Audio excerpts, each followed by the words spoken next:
হর হর মহাদেব। মানি gain করার জন্য, মানে মানি আসার জন্য এবং লাভ হওয়ার জন্য আমি একটা রেমেডি বলে দিচ্ছি। আপনারা এটা আপনাদের ঘরের সাউথ ইস্টের দিকে করে লাগিয়ে রাখবেন।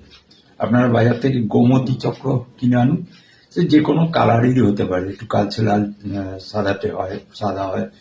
গোমতী চক্র কিনে এনে একটা কপারের প্লেট কিনে নিয়ে আসুন, মানে 5 ইঞ্চি বাই 5 ইঞ্চি একটা প্লেট কিনে নিয়ে আসুন। সেই প্লেটটার ভেতরে সে আর কপারের সে প্লেটের উপরে আপনারা সেই গোমতী চক্রটা আঠা দিয়ে আটকে একটা স্বস্তিক চিহ্ন তৈরি করুন। কিন্তু তার আগে আপনারা ওই কপারের প্লেটটাকে ভালো করে জল দিয়ে, গঙ্গা জল দিয়ে ধুয়ে নেবেন এবং গোমতী চক্রটাকেও পরিষ্কার করে নেবেন গঙ্গা জল দিয়ে, দিয়ে তারপরে মুছে টুচে তারপরে এটা তৈরি করে আপনি আপনার ঘরের সাউথ ইস্ট কর্নারে, কর্নার বলবো না, সাউথ ইস্টের দিকে আপনারা সেটাকে রেখে দিন। মানে ঝুলিয়েও রাখতে পারেন বা বসিয়েও রাখতে পারেন কোনো টেবিলের উপরে। দেখুন আপনার কিরকম মানি গেন হতে আরম্ভ করবে। দুটোই এনার্জেটিক, ঠিক আছে।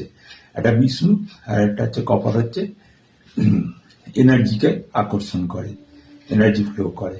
সুতরাং এখান থেকেও আপনি কিন্তু এই রেমেডি করে মানি গেন করতে পারেন। হরি ওম তৎসৎ।